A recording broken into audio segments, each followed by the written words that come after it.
Buenos días. Buenos días, maestra. Vamos a esperar un minutito en lo que entran los demás para poder empezar.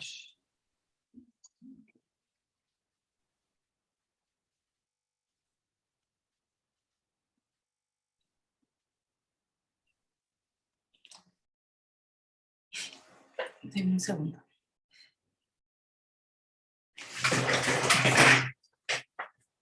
Por favor.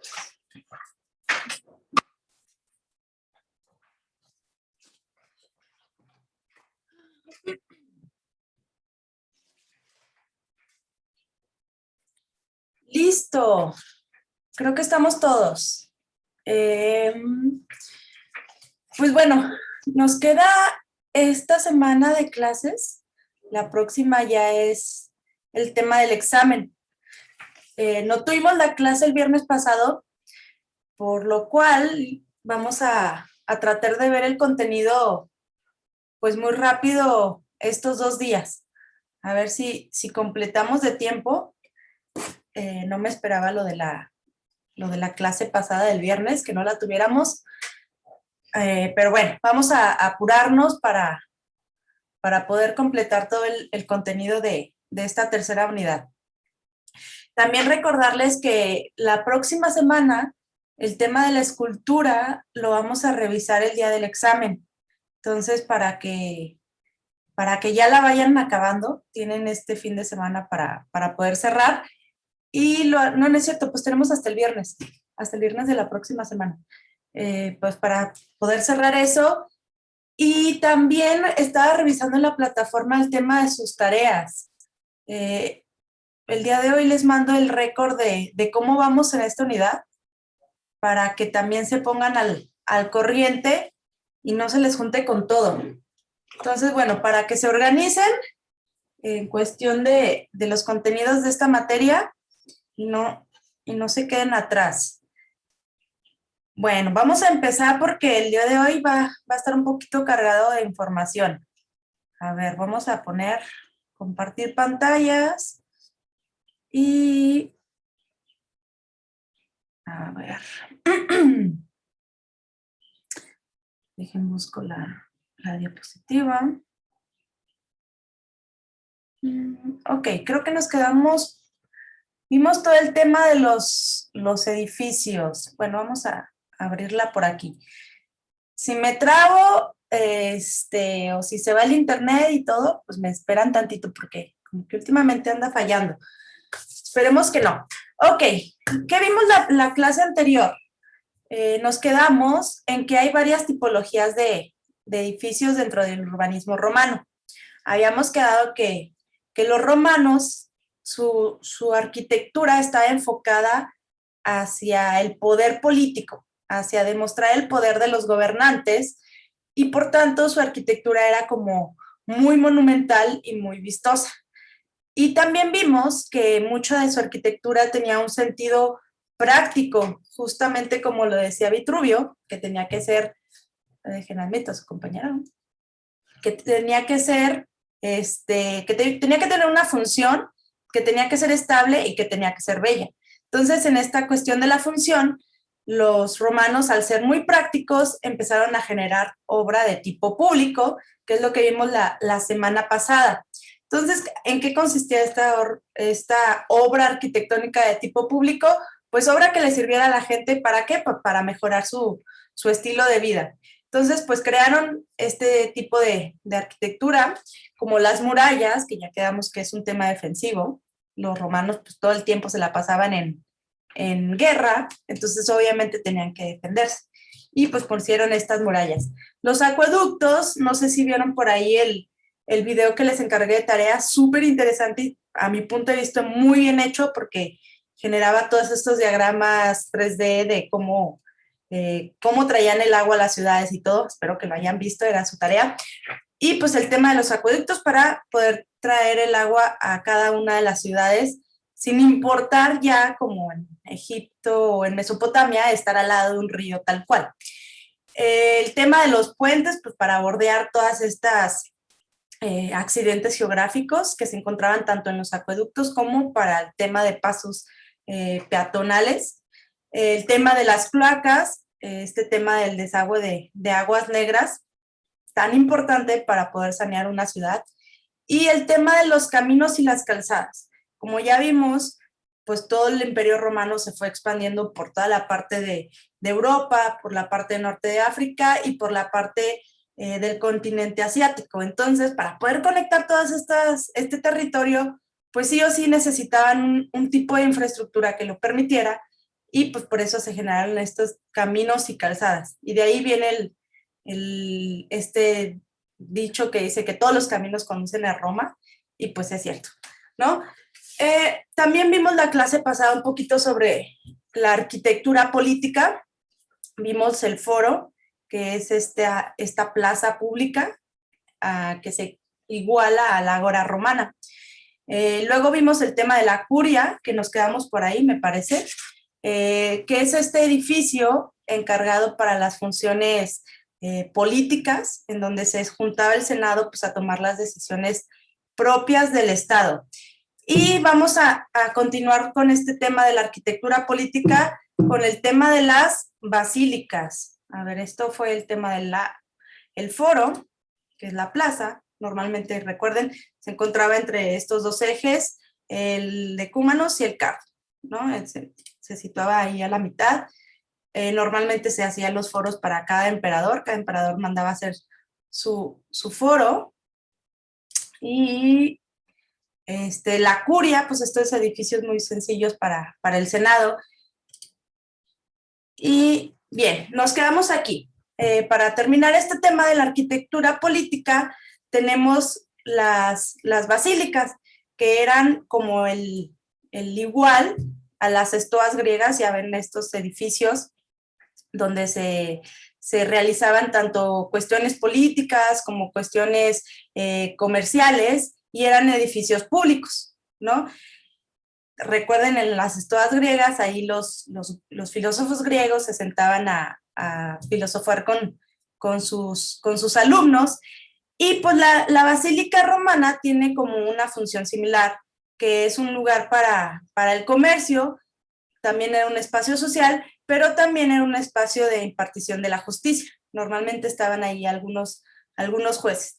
Digamos que era un edificio, está interesante porque albergaba varios tipos de funciones, un edificio como multicultural. ¿Qué es lo interesante de estos edificios, de estas basílicas? Estas basílicas, cuando el cristianismo tuvo como aceptación, que sería hasta el edicto de Milán con Constantino, en el 325 después de Cristo.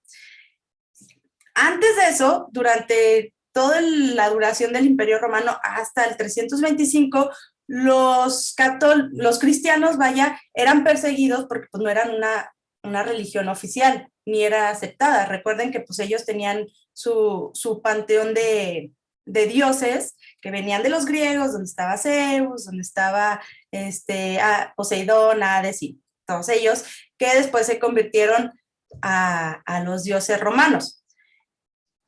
Entonces, los cristianos pues, eran perseguidos por no aceptar esta fe politeísta y solo creer en un solo Dios, que sabemos que es el tema de Jesucristo.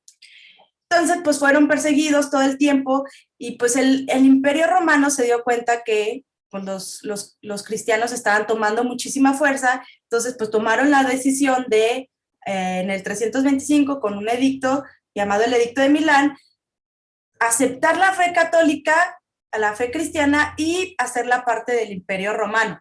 Entonces dijeron, bueno, ya no los vamos a perseguir, ya no los vamos a matar, al contrario, vamos a aceptarlos. Yo creo que ahí fue una estrategia política, porque pues eran un montón de gente, ¿no? Normalmente todos los cristianos eran como el grueso de la población. Ya ven que había, ¿cómo se llama? Clases sociales. Los romanos eran muy clasistas, entonces la mayoría de los que eran plebeyos y esclavos eran los que se hicieron adeptos a esta religión cristiana. Entonces, pues adoptan el cristianismo, pero esta gente necesitaba un sitio, pues, donde hacer sus cultos. Y pues no aceptaban mucho tener estos templos romanos porque pues le recordaban a los dioses, pues a los dioses olímpicos. Entonces dijeron, no, pues vamos a darles un lugar especial donde ellos puedan realizar su culto y les van a ceder estas basílicas.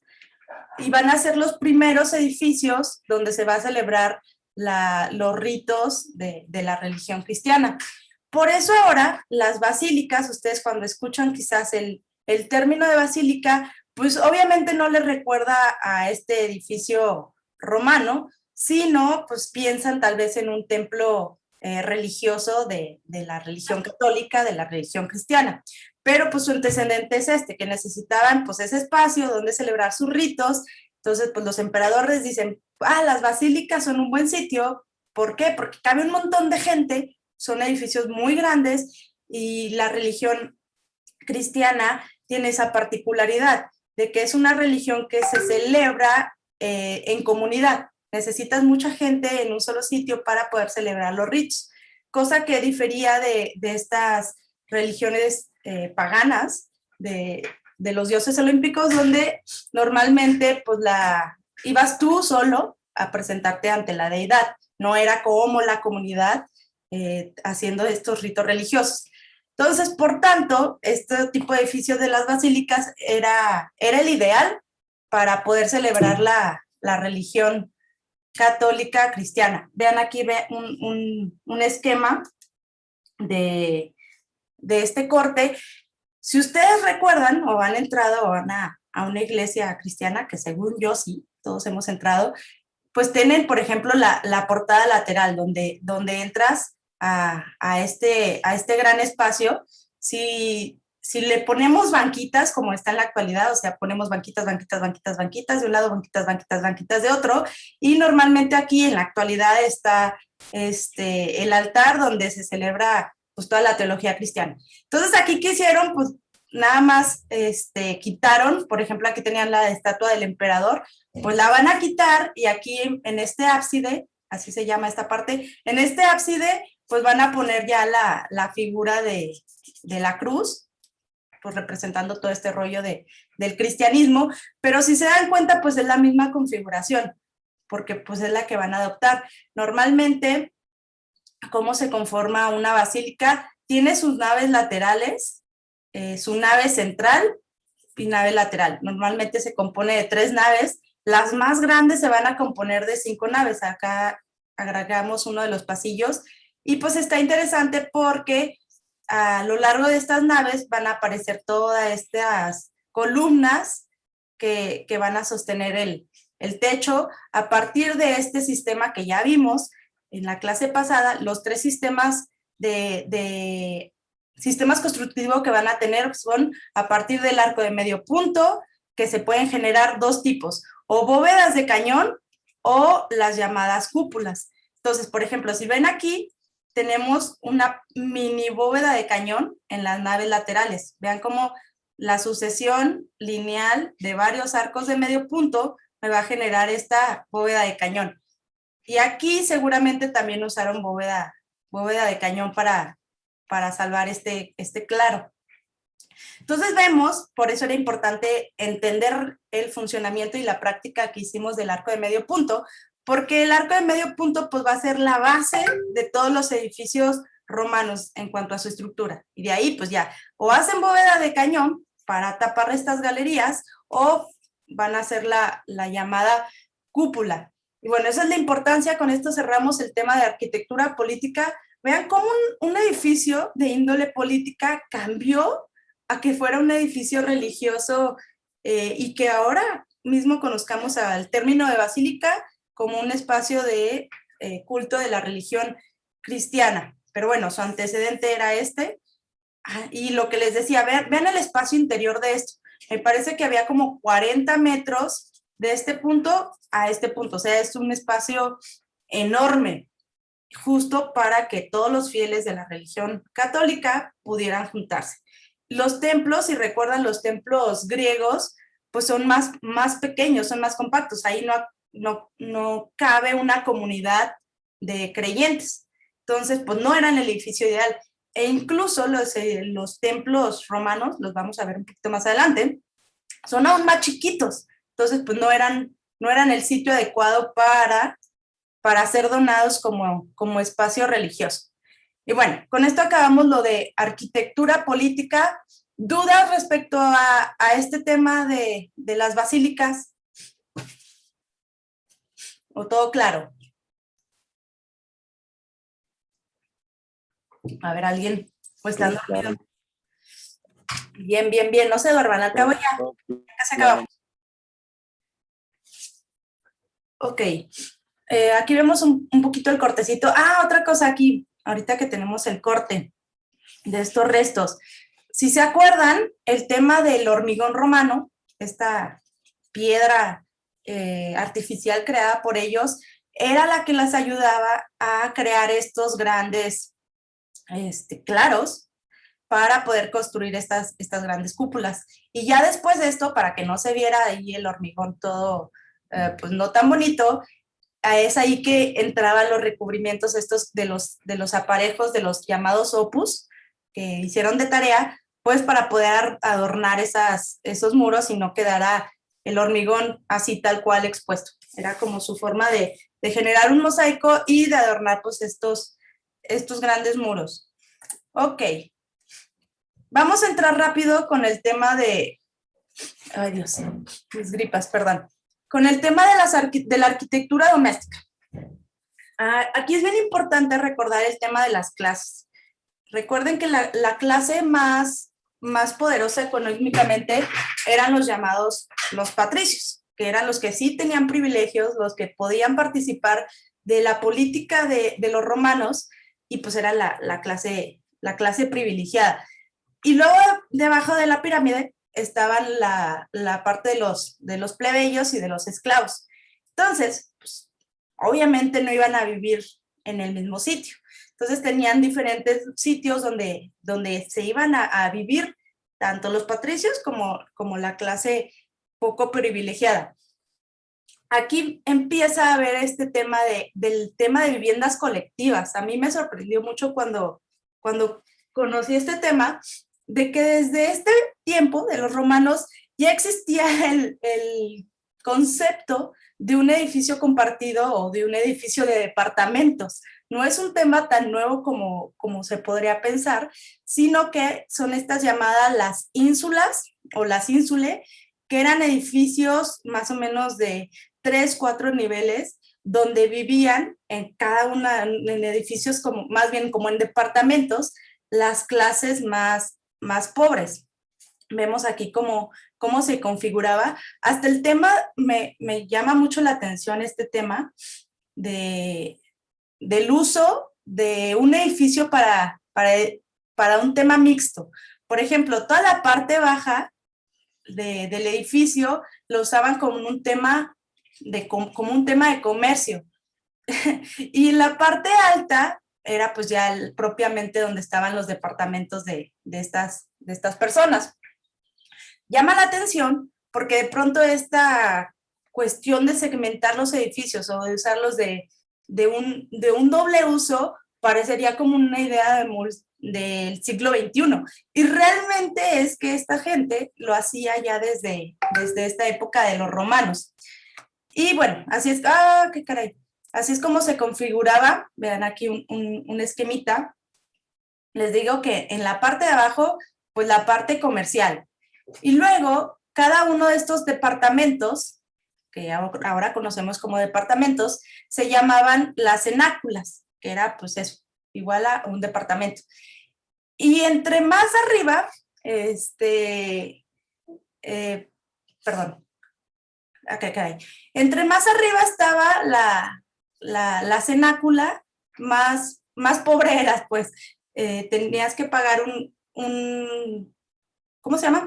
Tenías que pagar tu renta, vaya, para poder vivir en este tipo de espacios. Entonces, desde ahí viene todo este tema de pagar por la vivienda, que parecería como un tema nuevo, pero pues no lo es. Y pues normalmente les digo que era para clase media o para la clase bastante baja.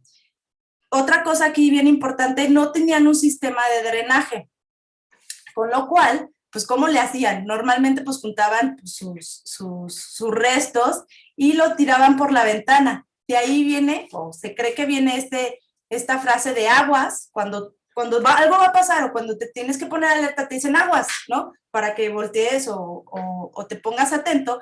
Y justamente de ahí venía, porque tiraban sus restos desde la ventana y los arrojaban a la calle.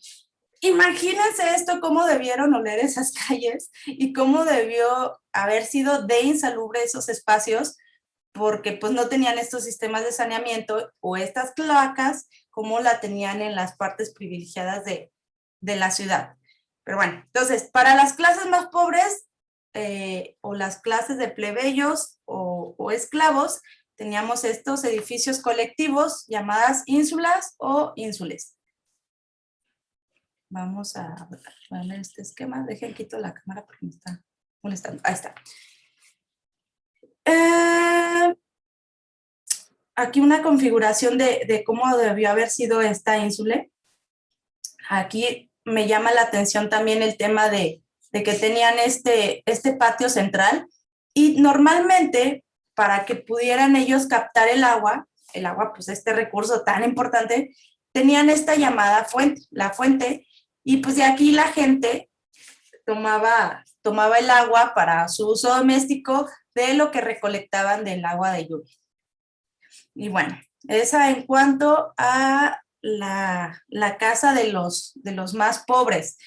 Pero pues también los patricios tenían su casa o su tipología. Normalmente a esta casa romana, para la clase privilegiada o los patricios, se les conoce como la domus. Y las domus pues eran unas residencias enormes, dignas pues de la gente con dinero. Vamos a ver un esquemita de cómo eran estas viviendas. Normalmente pues eran de 1 o 2 niveles. Para una sola familia, aquí no era el tema de vivienda compartida, sino solo una familia vivía en estas casas. Tenías pues tu parte de el acceso a la vivienda y desembocabas en un patiecito porticado con este espacio que normalmente captaba el agua de lluvia, pero pues ya no era para la vivienda colectiva, sino nada más para la gente. Y tenían pues estos espacios donde se va desarrollando la cocina, el comedor, la sala, etcétera. Y normalmente todos tenían en la parte de atrás como una especie de jardín terraza donde celebraban generalmente las fiestas. Entonces pues era un sitio pues yo creo que bastante agradable. Miren, aquí tenemos una planta, la vemos rapidísimo. Entras, las fauces, vean de dónde viene esta palabra, como de la boca de un animal. El implovium, que es donde recolectaban toda esta parte del agua de la lluvia. Normalmente tenían este sitio que era como una especie de oratorio para la familia. Lo tenían normalmente aquí en el atrio. Y luego pues ya tenían las recámaras, los cubículos. Aquí teníamos el tablinium, que es como la sala. Ahorita tengo unas imágenes para que vean la relación espacial de estos espacios, es increíble. Y luego teníamos el peristilum o el patio. Recuerden esta palabra de peristilo, es que tiene las columnas al contorno o al perímetro. Y luego tenemos la exedra, si les gusta la fiesta, este sitio era como ideal para ustedes, porque aquí es una terraza con vista al patio para pues celebrar ¿no? las festividades de ellos. Vamos a ver un poquito cómo era. Vean, aquí entrabas a la parte del implovium. Aquí está donde se mantenía el agua.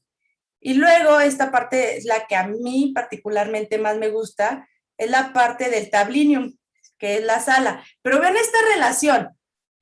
Aquí, para allá la parte del patio y luego para acá la parte del atrio, como este espacio intermedio entre dos jardines, a mí me parece que está súper bien logrado. Vean, aquí es la parte del comedor, con estas vistas a estos patios, normalmente, o sea, yo cuando voy a diseñar algo, sí volteo a ver un poquito el pasado y sí volteo a ver estos ejemplos porque las relaciones espaciales que tienen pues son bastante buenas. ¿Quién no quisiera estar en ese espacio? Y luego tenemos, por ejemplo, esto que les digo de la sala, esta relación entre ambos patios, el peristilum, ahí les digo donde se celebraban las fiestas, en la parte de atrás está la éxedra, por acá. Por acá es donde tenían esa pequeña terraza a cubierta, pues con vista a este sitio, ¿no? Y pues les digo, aquí la terraza, una representación de cómo era esa éxedra o terraza social, generalmente dedicada pues a las fiestas.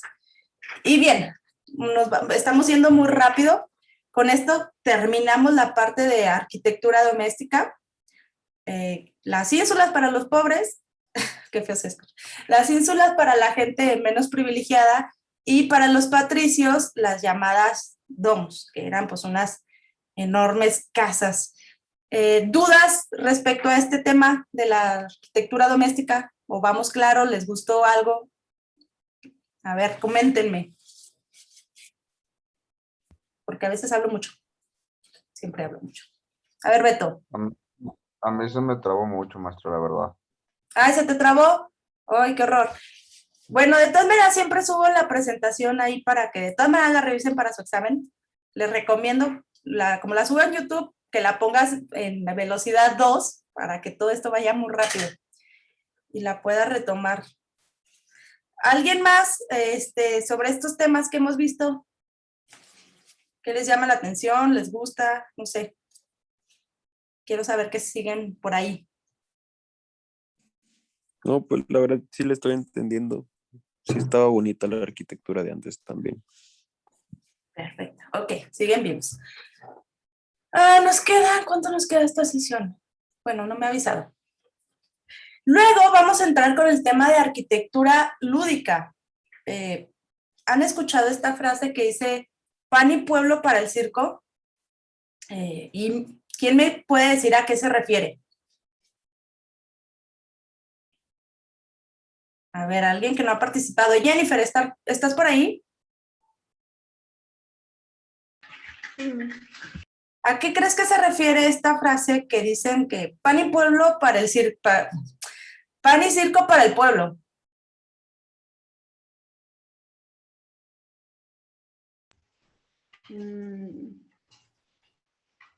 No se me ocurre nada a mí. Ok, ¿alguien ha escuchado esta frase alguna vez? A ver, Parifer, ¿la has escuchado? No, mis. Ok, bueno, que bueno, si no la han escuchado, les comento. Normalmente, en una sociedad pues, está regida por el poder político, ¿no? Y generalmente quisiera el poder político siempre tener el control sobre la sociedad. ¿Por qué? Porque si tienen una sociedad que no les haga revueltas, no les haga reclamos, pues pueden ellos estar como mejor consolidados en su puesto político y en su puesto de poder. ¿Y cuál es una forma en la que el poder político puede mantener, digamos, como en orden a la sociedad a partir del entretenimiento? Si a una sociedad la mantienes entretenida, la mantienes bien alimentada, creo que son las dos necesidades como más urgentes o apremiantes de alguien, pues la vas a tener feliz, la vas a tener contenta. Alimentada, pues porque es básico, necesitas estar bien comido para poder sobrevivir, eso es necesidad básica.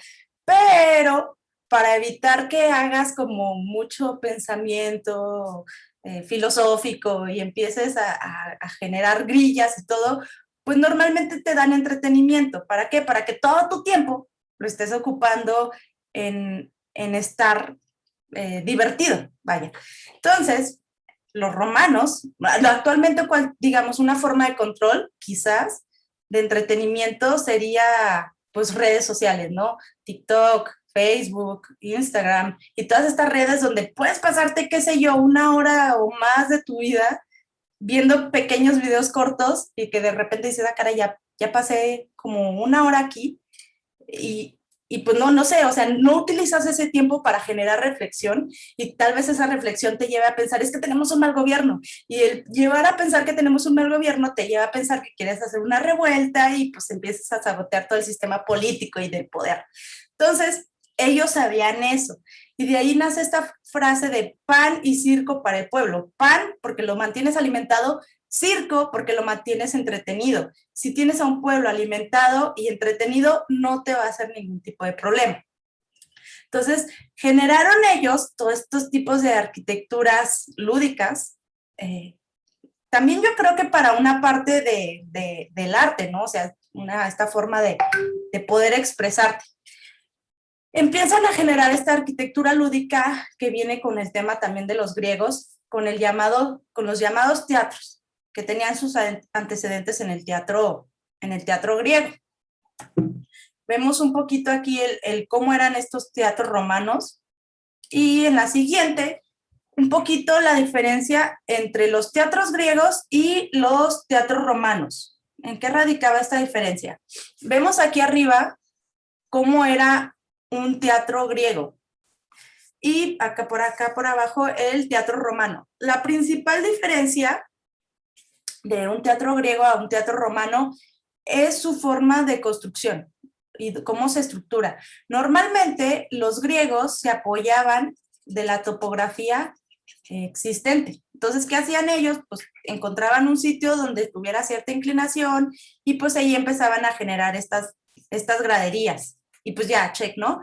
Pero ¿qué pasa si no tenías esta topografía que te permitiera generar un teatro? Recuerden que los romanos eran como súper ingenieros y decían, pues si tengo un problema, necesito resolverlo creativamente y necesito poder darle solución. Entonces ellos, en vez de usar las colinas de las topografías existentes, dicen, pues vamos a crear nuestra falsa ladera, nuestra falsa colina. ¿Cómo lo vamos a hacer? Ya sabemos que el arco de medio punto puede soportar muchísima carga.